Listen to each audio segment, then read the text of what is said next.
जय Hind everyone, welcome to my channel aspiring cadets. Friends, आज की इस वीडियो के अंदर मैं डिस्कस करने वाला हूं Indian foreign policy in this changing world order. Friends, जैसा कि हम जानते हैं कि in this 21st century world order totally change हो चुका है। आज आप देखेंगे तो आज आपको बहुत सारे मल्टीपोलर वर्ल्ड दिखेगा। पहले 1991 से पहले क्या होता था कि जो वर्ल्ड था वो दो ब्लॉक्स के अंदर डिवाइडेड था। एक ब्लॉक था यूएसए एंड दूसरा ब्लॉक था USSR. But after the cold war, जब यूएसएसआर का कोलैप्स हुआ 1991 के अंदर, तो वर्ल्ड ने एक यूनिपोलर वर्ल्ड देखा जिसमें यूएस की हेगेमनी थी। एंड दोस्तों, उसके तहत उसके बाद जो है वर्ल्ड बहुत चेंज हुआ था, वर्ल्ड ऑर्डर बहुत चेंज हुआ था। लेकिन 21st सेंचुरी के अंदर जहां वर्ल्ड में बहुत सारी ऐसी कंट्रीज़ हैं जो एमर्ज हो चुकी हैं, बहुत सारी जो डेवलपिंग नेशंस थी, पहले बहुत थर्ड वर्ल्ड की कंट्रीज़ थी, आज वो बहुत ज़्यादा डेवलप्ड हो चुकी हैं। तो वर्ल्ड ऑर्डर टोटली चेंज हो चुका है। आज यूएसए को चैलेंज करने के लिए काफ़ी कंट्रीज़ हैं। और दोस्तों, रियल मायने में देखा जाए तो एक न्यू कोल्ड वॉर स्टार्ट हो चुका है। और वो है, आज का जो कोल्ड वॉर है दोस्तों, वो है यूएसए एंड चाइना के बीच के अंदर। आप देखेंगे यूएस इकॉनमी जो है वो 18 ट्रिलियन डॉलर्स की इकॉनमी है एंड चाइनीज़ इकॉनमी जो है वो ऑलमोस्ट 11 to 12 ट्रिलियन डॉलर्स की इकॉनमी है। बीच में इंडियन इकॉनमी है जो 3 ट्रिलियन डॉलर्स की इकॉनमी है। एंड दोस्तों, इंडिया वर्ल्ड की 5th लार्जेस्ट इकॉनमी है। लेकिन तब भी देखेंगे तो ये वर्ल्ड ऑर्डर चेंज कैसे हो रहा है। मेजर दोस्तों, इस पूरे वर्ल्ड ऑर्डर के अंदर मेजर 3 नेशंस हैं, यूएसए, इंडिया एंड चाइना।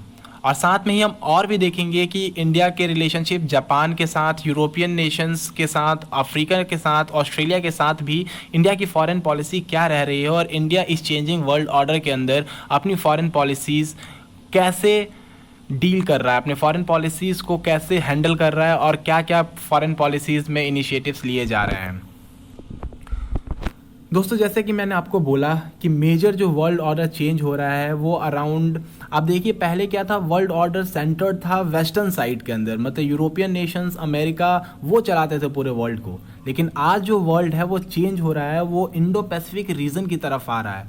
बहुत सारे एस्टिमेट्स में बताया जाता है कि अराउंड 2050 to 2060 वर्ल्ड ऑर्डर जो होगा पूरा का पूरा इंडो पैसिफिक रीजन में शिफ्ट हो जाएगा। पूरे वर्ल्ड ऑर्डर को चलाने के लिए इंडिया और चाइना जैसी नेशंस होंगी जो पूरे वर्ल्ड ऑर्डर को चलाएंगी। तो दोस्तों देखिए, इस पूरे चेंजिंग वर्ल्ड के अंदर आप देखेंगे कि कहीं ना कहीं यूएसए को एक चैलेंज मिल रहा है चाइना की तरफ से, रशिया की तरफ से। और चाइना की जो एक्सपेंशनरी थ्योरी है उसने कहीं ना कहीं इम्पैक्ट किया है, जिससे कि इंडिया की फॉरेन पॉलिसी में थोड़ा शिफ्ट हुआ है। तो हम धीरे धीरे दोस्तों एक टॉपिक को पकड़ेंगे। जैसे कि सबसे पहले हम डील करेंगे चाइना से, फिर रशिया से, फिर यूएसए से। फिर देखेंगे कि इंडिया की जो फॉरेन पॉलिसी है वो तीनों ही कंट्रीज़ के साथ कैसी है और इंडिया इनसे रिलेटेड जितनी कंट्रीज़ हैं उनके साथ अपनी कैसी फॉरेन पॉलिसीज़ रखता है। सबसे पहले दोस्तों, अगर हम चाइना की बात करें तो देखिए, चाइना और इंडिया दोनों ही लगभग एक साथ ही इंडिपेंडेंट हुए थे। इंडिया 1947 के अंदर और चाइना जो था दोस्तों उसमें 1949 के अंदर। आप सही मायने में आप सोचेंगे तो सही मायने में चाइना जो इंडिपेंडेंट हुआ है वो 1949 के अंदर ही हुआ है। चाइना को ऐसे इंडिपेंडेंट आप नहीं बोल सकते क्योंकि वो कोई कॉलोनियल रूल के अंदर नहीं था, उसमें इंपीरियल रूल चल रहे थे। और पहले भी जो मतलब वहाँ की कम्युनिस्ट गवर्नमेंट और जो नेशनल डेमोक्रेटिक पार्टी थी, उन दोनों के बीच में कन्फ्लिक्ट था। उसके बाद 1949 के अंदर कम्युनिस्ट पार्टी वहाँ पर जीती, माओ जेदांग वहाँ के प्रीमियर बने और नेशनली जो वहाँ की नेशनलिस्ट पार्टी थी, जो नेशनल डेमोक्रेटिक पार्टी थी, उनको भगा दिया गया ताइवान के अंदर। और ताइवान उस समय से अपने आप को रिपब्लिक ऑफ चाइना बोलता है और जो चाइना है वो अपने आप को पीपल्स रिपब्लिक ऑफ चाइना बोलता है। तो दोस्तों देखिए, उस समय पे क्या हुआ कि चाइना उस समय तो नॉर्मल कंडीशन में थी, बहुत गरीब कंट्री थी, लेकिन धीरे धीरे उन्होंने अपने आप को एमर्ज किया एज अ वर्ल्ड पावर। आप देखेंगे कि आज के सिनेरियो के अंदर चाइना की बहुत एक्सपेंशनरी थ्योरीज हैं। चाइना का क्लेम आप देखेंगे तो साउथ चाइना सी में, दोस्तों साउथ चाइना सी के बारे में मैं आपको बताऊं तो साउथ चाइना सी में बहुत सारे कंट्रीज़ का टेरिटोरियल क्लेम है, क्योंकि साउथ चाइना सी जो है वो एशियन कंट्रीज से घिरा हुआ है। उसमें आप देखेंगे कि वियतनाम क्लेम करता है, फिलीपींस क्लेम करता है, चाइना भी क्लेम करता है, ताइवान भी क्लेम करता है, इंडोनेशिया क्लेम करता है। तो दोस्तों बहुत सारी कंट्रीज़ के क्लेम है साउथ चाइना सी में, लेकिन जो चाइना है वो कहता है कि नहीं, पूरा का पूरा जो साउथ चाइना सी है वो हमारा है और उन्होंने एक 9 डैश लाइन भी क्रिएट कर दिया है, जो बोलते हैं कि 9 डैश लाइन के अंदर जितना भी एरिया है साउथ चाइना सी का वो चाइना का है।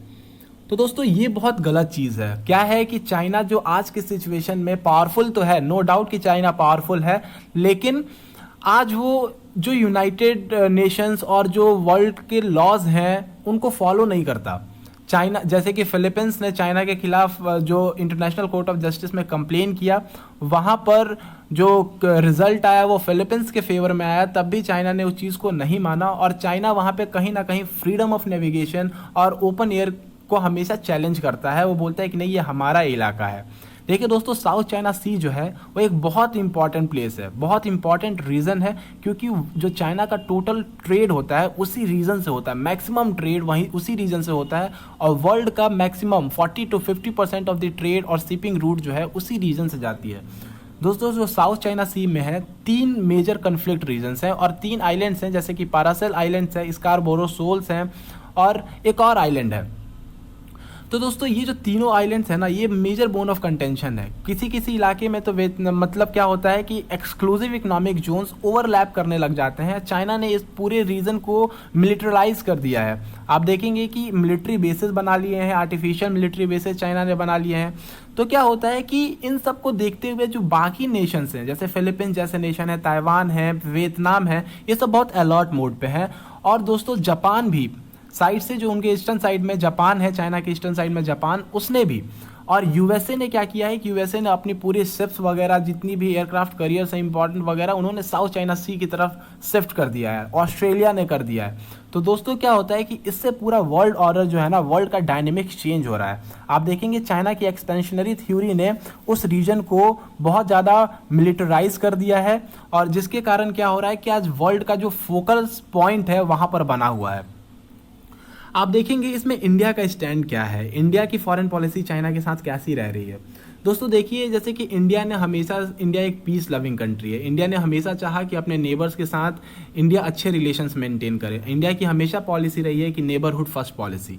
लेकिन इंडिया चाहे कितना भी कोशिश करे, अगर आपके नेबरिंग कंट्रीज ना चाहें तो आप उसमें कुछ नहीं कर सकते।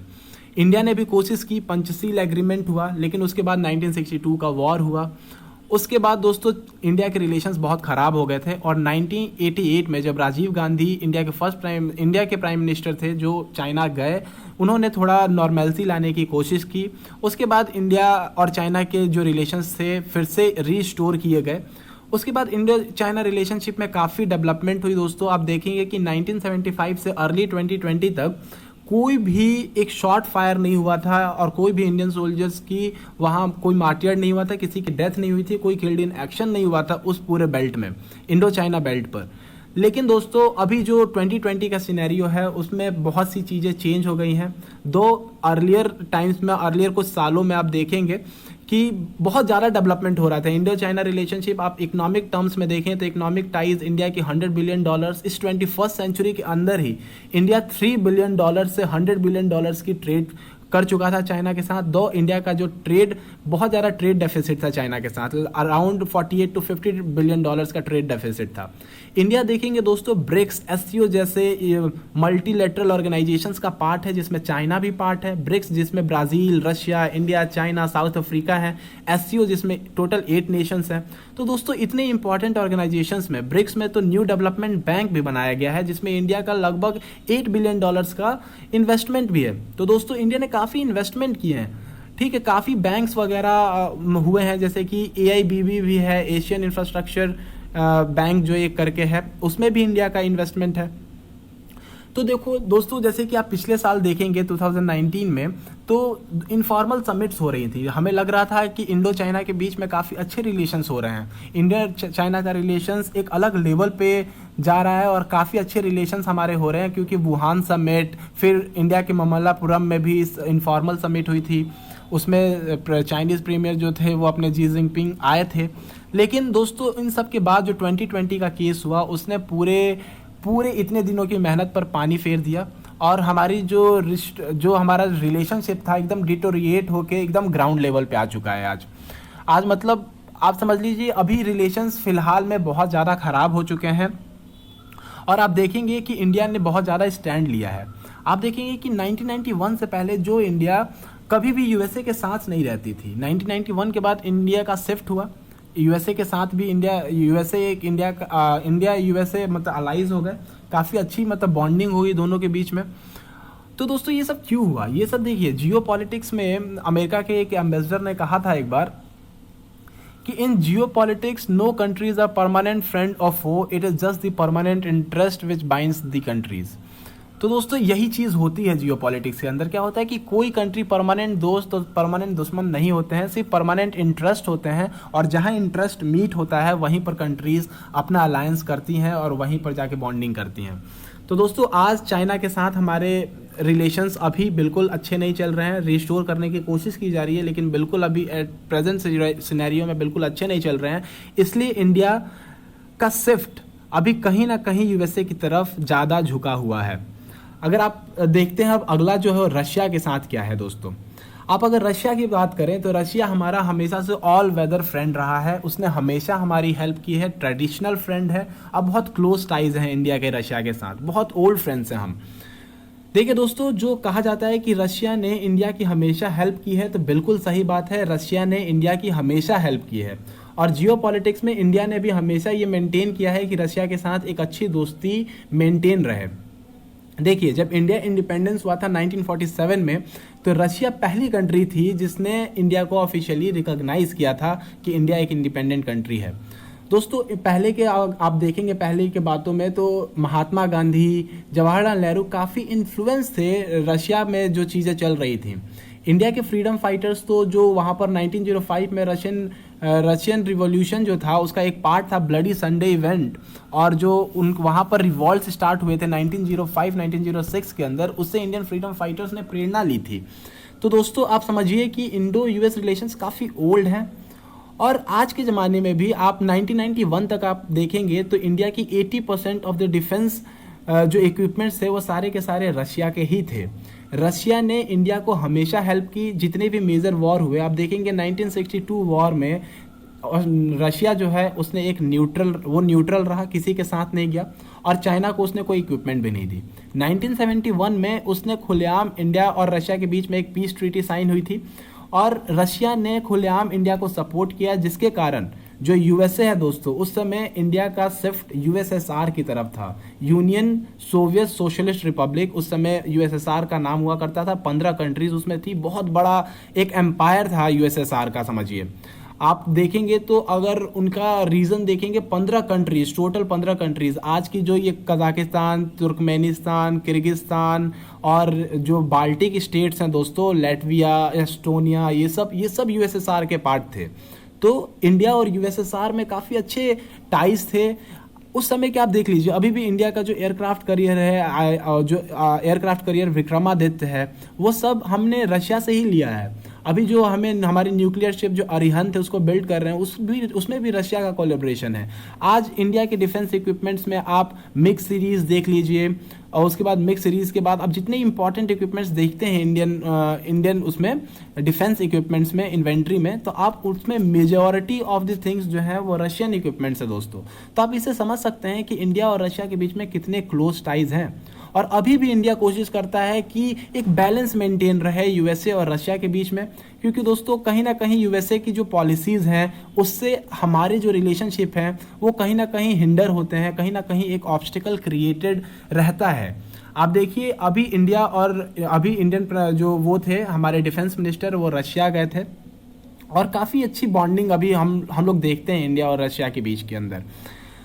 देखिए दोस्तों और भी बहुत सारे डेवलपमेंट्स हुए हैं, जैसे कि पिछले साल हमने देखा था कि इंडिया ने $1 बिलियन का क्रेडिट किया था रशिया को, और जो रशिया है वो इंडिया के अंदर कुंडनकुलम एक करके हमारा जो सिविल न्यूक्लियर एनर्जी में भी काफ़ी कोलैबोरेट करता है। देखिए दोस्तों रशिया हमेशा से ही इंडिया को सपोर्ट किया है, यूनाइटेड नेशन सिक्योरिटी काउंसिल में हमेशा चाहता है कि इंडिया न्यूक्लियर सप्लायर ग्रुप्स का मेंबर रहे।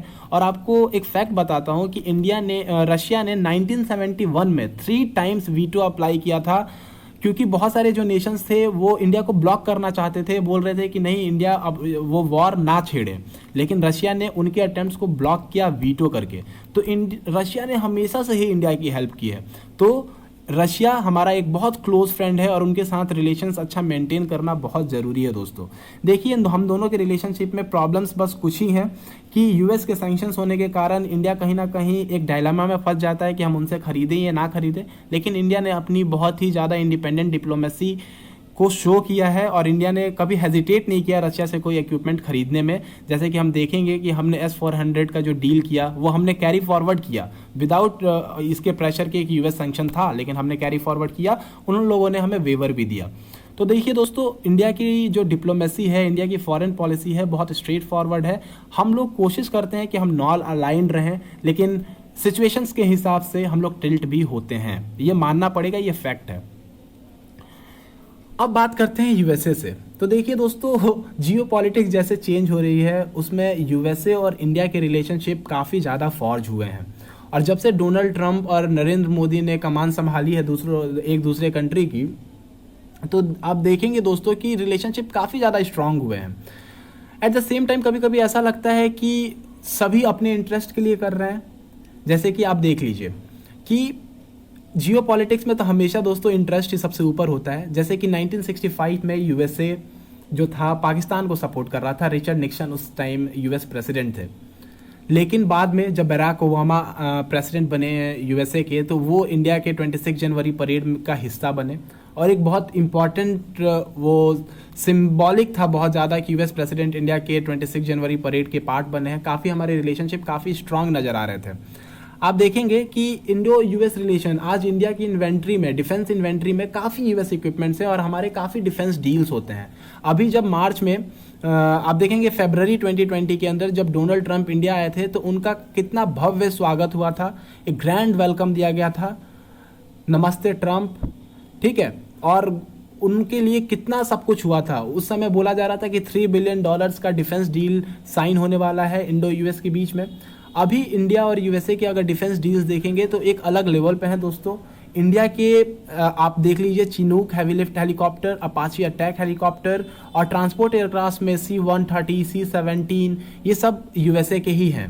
यूएसए ने हमें डिफेंस इक्विपमेंट्स में काफ़ी हेल्प की है।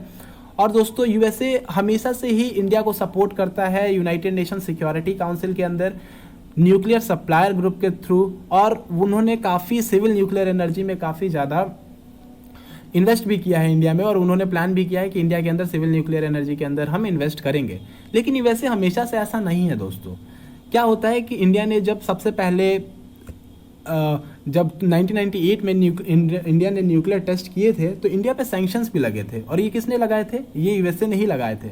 लेकिन धीरे धीरे जब 2001 के अंदर यूएस में अटैक हुआ 9/11, उसके बाद से भी जियो पॉलिटिक्स काफ़ी चेंज हुई, और उसके बाद से ही हम देखेंगे कि इंडो यूएस रिलेशन जो है वो काफ़ी फॉर्ज होने लगे, क्योंकि दोनों के सेम एस्पिरेशंस थे, कॉम्बैट द टेररिज्म, ठीक है, कॉम्बैट, हमें टेररिज्म को कॉम्बैट करना था, और यूएस और इंडिया काफ़ी इसमें एक जैसे ओपिनियंस रखते थे, ठीक है दोस्तों। तो अभी आप देखेंगे हाल फिलहाल के जो रीसेंट डेवलपमेंट्स है दोनों कंट्रीज़ के बीच में, तो यूएसए चाहता है कि इंडिया G7 का पार्ट बने। उन्होंने इनवाइट किया है इंडिया को G7 का पार्ट बनने के लिए, और 4 कंट्रीज़ को किया है बेसिकली, रशिया को, इंडिया को, साउथ कोरिया को एंड ऑस्ट्रेलिया को। देखिए दोस्तों, यूरोपियन कंट्रीज जो है वो रशिया को तो नहीं आने देंगी, लेकिन हो सकता है इंडिया पार्ट बन जाए और वो G7 से G10 हो जाए, ठीक है दोस्तों। तो ये सब चीज़ें हैं। इंडिया का डायस्पोरा वहाँ पर बहुत ज़्यादा है। कुछ चैलेंजेस यही हैं कि यूएस जो है बहुत ज़्यादा सैंक्शंस लगाता है, और उन सैंक्शंस के कारण इंडिया को बहुत सफ़र करना पड़ता है।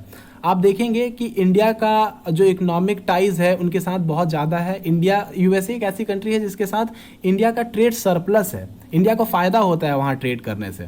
लेकिन साथ ही में आप देखेंगे डोनाल्ड ट्रंप की कुछ पॉलिसीज़ इंडिया के अगेंस्ट भी हैं, जैसे कि उन्होंने जनरलाइज सिस्टम ऑफ प्रेफरेंस जो है उससे इंडिया को बाहर निकाल दिया। और दोस्तों आप देखेंगे कि और जो WTO के अंदर उन्होंने एक मुहिम भी चलाई है कि इंडिया का जो डेवलपिंग नेशन का जो स्टेटस है वो भी हटाया जाए। तो ऐसी चीज़ें, और वो टाइम टू टाइम यूएसए को दोस्तों टैरिफ किंग भी कहा जाता है, तो टैरिफ्स लगाते रहते हैं। इंडिया के बहुत सारे प्रोडक्ट्स पर उन्होंने टैरिफ्स लगाए हैं, और इंडिया ने रिटेलिएशन में टैरिफ्स लगाए हैं। तो देखिए जो यूएस का ट्रेड वॉर और इन सब का जो पॉलिसी है ना, वो काफ़ी इंडिया के लिए बहुत दिक्कत क्रिएट करता है, क्योंकि इंडिया के बहुत ज़्यादा रीजनल अलायंसेस भी हैं और उसको इम्पैक्ट करता है वो।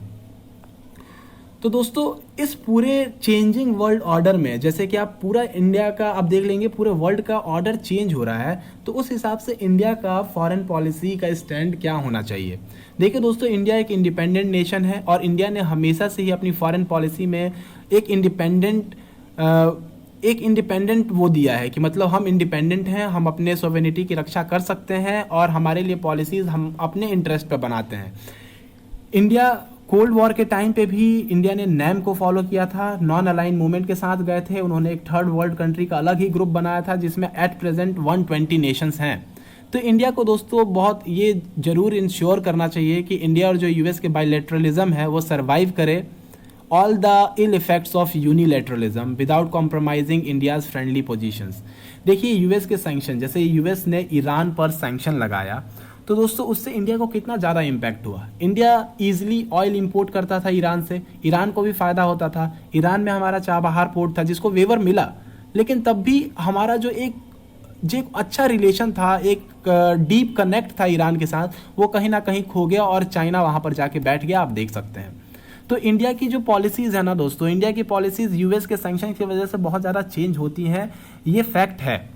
क्योंकि देखिए इंडिया ने ईरान के थ्रू सेंट्रल एशिया को कनेक्ट करने की कोशिश की थी, कोशिश करने वाला था, लेकिन अभी जो चेंज हो रहा है पूरा वर्ल्ड ऑर्डर, उसमें अभी कुछ किसी भी चीज़ की कोई प्रोबेबिलिटी नज़र नहीं आती है।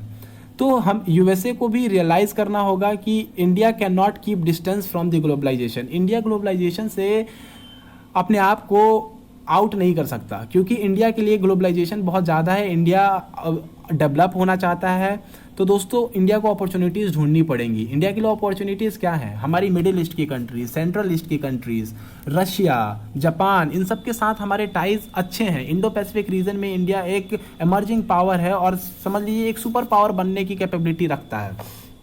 तो दोस्तों इंडिया का स्टैंड बहुत यूनिक है, इंडिया का जो स्टैंड है बहुत ज़्यादा इंडिपेंडेंट है और इंडिया अपने इंटरेस्ट को मद्देनज़र रखते हुए ही डिसीजंस लेता है। दोस्तों और चीज़ें क्या होनी चाहिए कि India should not feel distracted and must focus on multi alignment. देखिए हमेशा से इंडिया प्रोटेक्टर रहा है मल्टीपोलर वर्ल्ड का। इंडिया कभी नहीं चाहता कि कोई यूनिपोलर वर्ल्ड बने या बाईपोलर वर्ल्ड बने। इंडिया ने कोशिश की है कि एक मल्टीपोलर वर्ल्ड हो जिसमें सबका से हो। और देखिए दोस्तों जो यूएसए है ना, उसकी प्रोटेक्शनिस्ट थ्योरी है। डोनाल्ड ट्रंप की पॉलिसीज़ कहती हैं अमेरिका फर्स्ट, और उन्होंने अमेरिका फर्स्ट के कारण ही ईरान न्यूक्लियर डील से अपने आप को खींच लिया, सीरिया से अपने सोल्जर्स को ले लिया वापस, अफगानिस्तान से सोल्जर्स को कम कर दिया। तो दोस्तों इससे सीखनी भी चाहिए, इससे इंडिया को सीख लेनी चाहिए। क्योंकि आप देखिए कुर्द ने यूएसए को सपोर्ट किया, कुर्द को वैसे ही छोड़ के चले गए। इन्होंने कोशिश की कि नहीं अफगानिस्तान में हम पूरी स्टेबिलिटी कर देंगे, लेकिन तालिबान के हाथ में दे के चले गए। तो दोस्तों देखिए यूएस भी अपने इंटरेस्ट के लिए काम करता है। इंडिया को इस चीज़ को समझना पड़ेगा कि जैसे ही अभी तो यूएस का इंटरेस्ट है कि चाइना की हेजेमनी को ख़त्म करना है, जैसे ही वो इंटरेस्ट वहाँ से ख़त्म होगा वो भी वहाँ से ख़त्म हो जाएंगे और फिर इंडिया को हर चीज़ अकेले ही झेलनी पड़ेगी। तो दोस्तों इसलिए इंडिया का जो आज के प्रेजेंट सिनेरियो में डिसीजन होना चाहिए वो अपने सोवेनिटी का, अपने इंडिपेंडेंस का और अपने फॉरेन पॉलिसीज़ का एक स्ट्रांग फॉरेन पॉलिसी होनी चाहिए इंडिया की इस सिचुएशन में, ताकि वो किसी भी तरह की सिचुएशन में अच्छे से डील कर सके। और मुझे पूरी उम्मीद है कि इंडिया की फॉरेन पॉलिसी ऐसी है और हम सबको नज़र भी आती है, क्योंकि आप देख लीजिए इंडिया ने सिर्फ यूएसए ही नहीं, रशिया के साथ भी कनेक्ट किया है, जापान के साथ भी कनेक्ट किया है, क्वाड फोर्सेज में ऑस्ट्रेलिया के साथ भी उनके कनेक्शंस अच्छे हैं। इंडिया ने अफ्रीका के अंदर भी इन्वेस्टमेंट किया है, अभी यूरोपियन यूनियन के साथ उनका समिट हुआ।